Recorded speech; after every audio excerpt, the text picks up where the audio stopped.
Alright, today I'm going to be showing you how to service a Yamaha Grizzly 700. I'm also going to be going over a couple things we do and don't like on this machine, a couple common problems that we see, some maintenance that we have to do on this machine periodically, some of the more common issues. So just wanted to go over a couple of those things with you now. Also, before I forget, make sure you check out my other videos on this Grizzly 700. We've got probably a half a dozen or more videos showing repairs, engine rebuilds, wheel bearings, how to service these machines, how to replace wheel bearings, brake pads, A-arm bushing, stuff like that. So make sure you check those out on my channel. Give us a thumbs up if this video has been helpful. Thanks a lot. Okay, we're gonna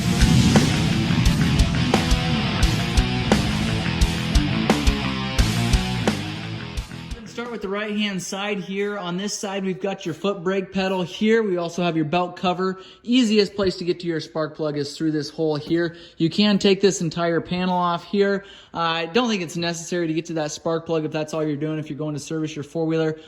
Sometimes getting through this, I don't know, I'd say roughly a 4x6 inch opening there is the easiest way to do that. Check out our video. We've shot a video on how to replace the belt, how to rebuild those clutches. One thing I wanted to point out on this video is you do have a drain plug here. If you've gone through water, you've had this four-wheeler sit outside for some time, you feel like your clutch is slipping, you may need to drain that plug there. Go ahead and pull that. Just a rubber seal around that plug there. It's a little plastic plug. Go ahead and leave that open. You can leave it actually open for as long as you want to see if you can get that clutch dried out. If you do have some serious water in there, I suggest pulling that clutch cover there. Check our video out for that. On the right hand side here, up by your right knee, is your ignition switch. You also have an auxiliary port here for a spotlight, cell phone charger, stuff like that can be plugged in here. You should have power to that when you turn that key on. We also have up here a storage box. This is a dry storage box. I would not trust that with your life, but it is supposed to be a sealed up box there on the right hand side. Going into the front here, we've got your headlights, two of them, one on the right, one on the left. Here's how you get to your headlight bulb here. Pull this rubber cap off here. Your bulb's sitting in beside there. Fairly easy to replace those.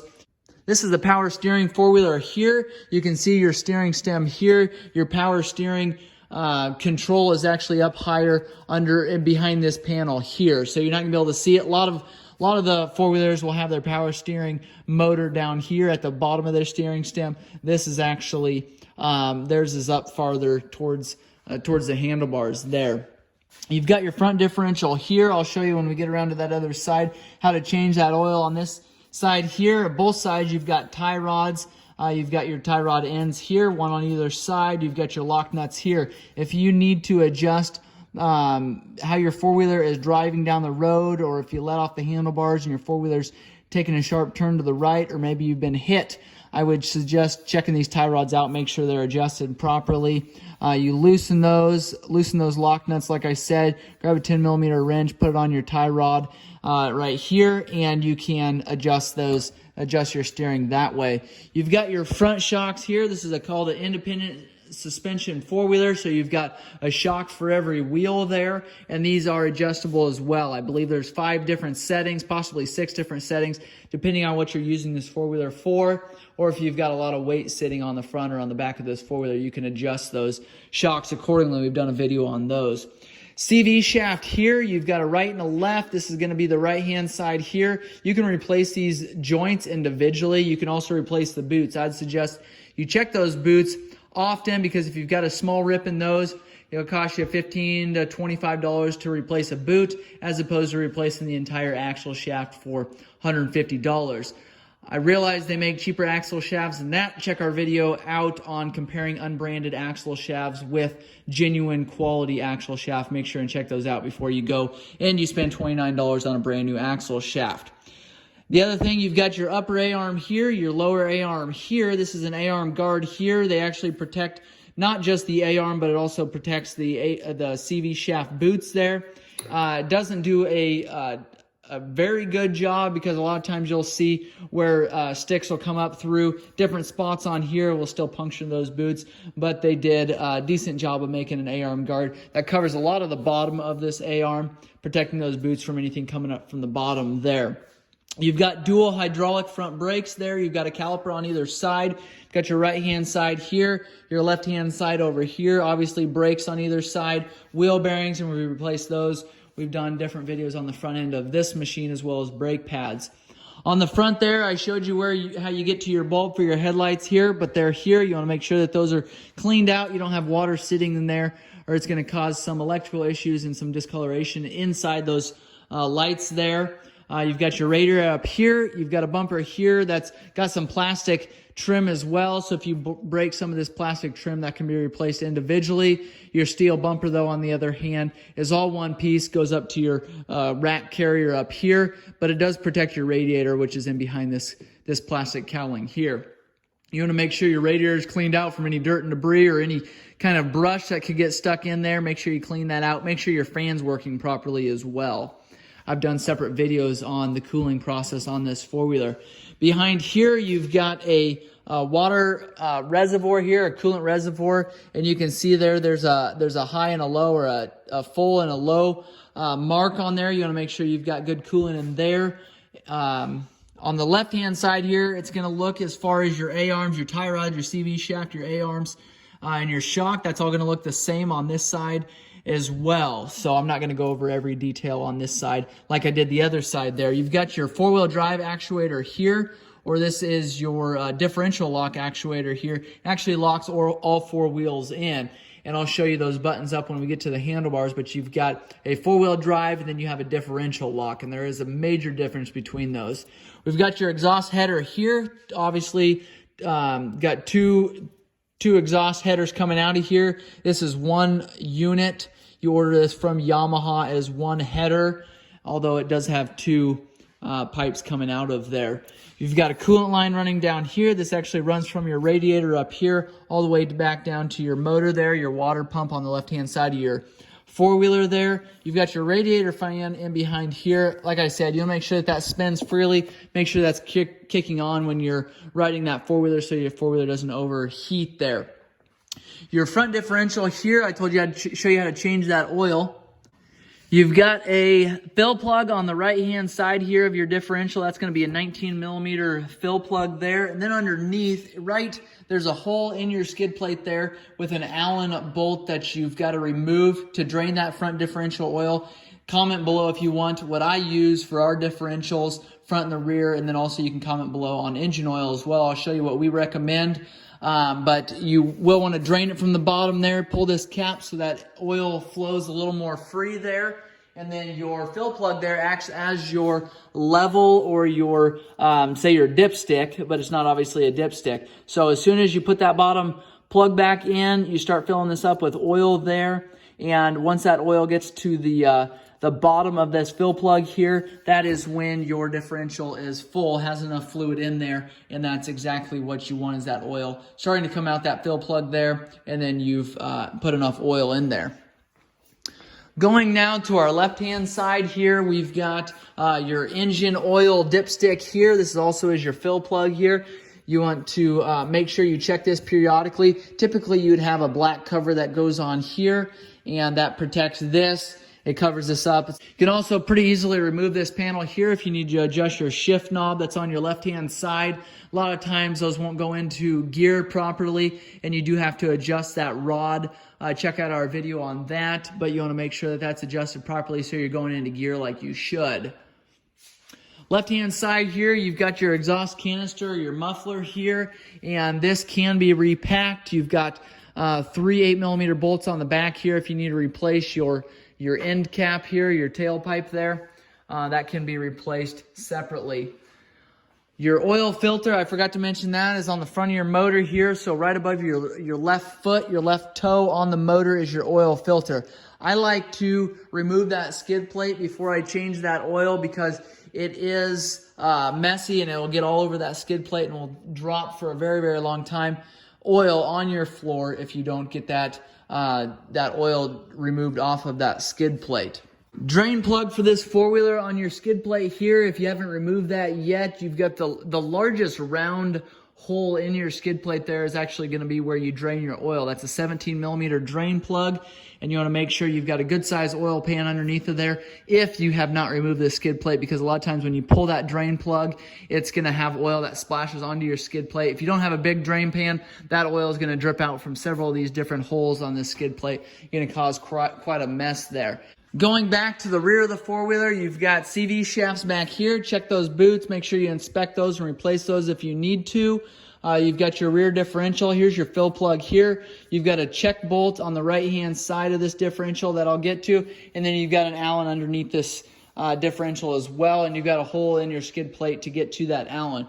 You've got a place here to mount a ball if you want to pull a trailer or anything behind your four-wheeler. You want to make sure you pay attention to the weight capacity there. You've got your upper and your lower rear A-arms here, along with your CV shaft axles. And some people would call these a half shaft. And you've got adjustable shocks right there. You've got hydraulic brakes in the rear, so you've got 2 calipers, one on either side of this four-wheeler. Some of the Yamahas don't have 2 calipers, they just have one on one side. I think the Kodiaks are that way. Okay, to finish out that service on the differential, so pull your Allen bolt that is on the bottom of that differential. You've got a check bolt that's here. This is on the right-hand side of the differential. And then go ahead and pull that fill plug up top here. As soon as that oil is completely drained, put that drain plug into the differential. Your fill plug here, start filling oil. When it starts dripping out your check bolt on the other side there, on the right-hand side of this differential, you can go ahead and stop filling that full of oil. You can put your check bolt back in there. You can put your fill plug back in there. On the right-hand side of your four-wheeler, right above your rear tire here, is your regulator rectifier. This is a major problem with the Yamaha four-wheelers, is the regulator rectifiers go bad. The nice thing is they aren't terribly expensive.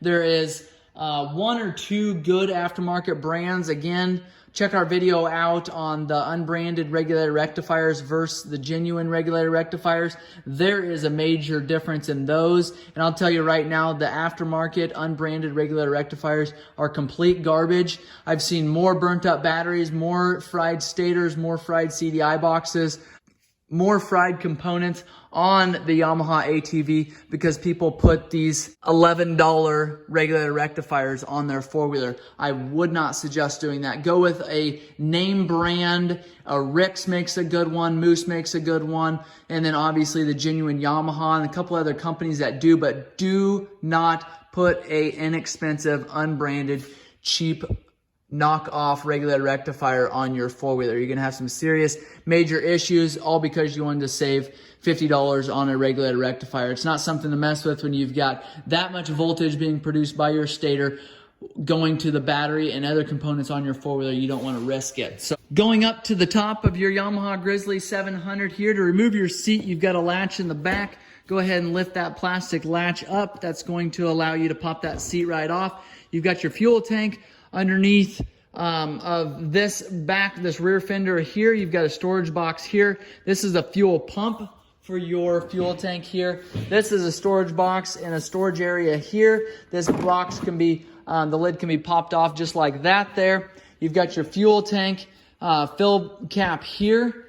That's going to be, if your seat's on, you can still get to that fill cap. You've got your digital dash here. I told you I'd tell you about the four-wheel drive and the diff lock on this machine. It's controlled right here. You've got four-wheel drive, push that in. You've got differential lock, slide that over. This is a safety cover here, and then to put it in differential lock, hit that yellow button there. That'll slide out. Now, that will look like that on your dash. It'll have a flashing differential light there, and then all 4 tires will be locked on. If we shut that off, hit that button, we don't have the differential lock now, and then slide this over, this cover over, hit the four-wheel drive button, and that four-wheel drive or that four-wheeler that's on your dash there will go away.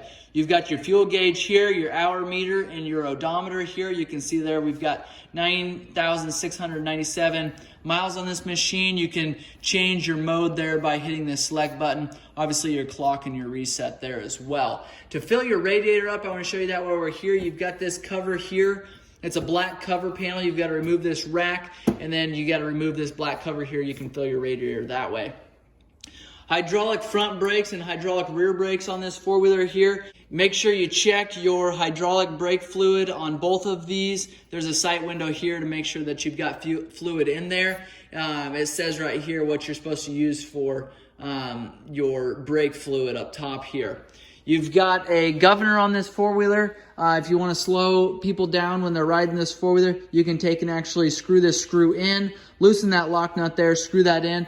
What that's doing is just allowing you to keep from pushing this thumb throttle any farther than you want. So if you're going to want to go normal speeds again, take and back this screw clear out again and tighten that lock down. Don't forget to tighten that down as this screw will work itself out there. If you need to replace your throttle cable, check our video out, but you remove this, your cable runs down here, goes to your throttle body there underneath of your seat area. Same thing on the left-hand side here on these rear brakes. This has a brake that's running down to your rear pedal. Those can be adjusted. That cable can be adjusted, but you want to make sure you check that brake fluid level there. And then you've got a your left-hand switch over on this side here. Your lights can be turned on and off here, also high and low. You've got an on-off switch here. You've got your engine override here. So if you're going to want to be going fast in reverse, hit and hold this button there for as long as you want to be going fast for. It's a safety deal so that you're not going too fast in reverse. On the left-hand side is your shifter. You've got low, high, neutral, reverse, and park. To get it into the reverse position, you've got to push on your rear brake. So that's either your left hand handle or your foot brake there. That'll get it into reverse. Also, to get it into park, you got to do the same thing. To get it to high and low, you do not have to push in the brake to engage those into those positions there.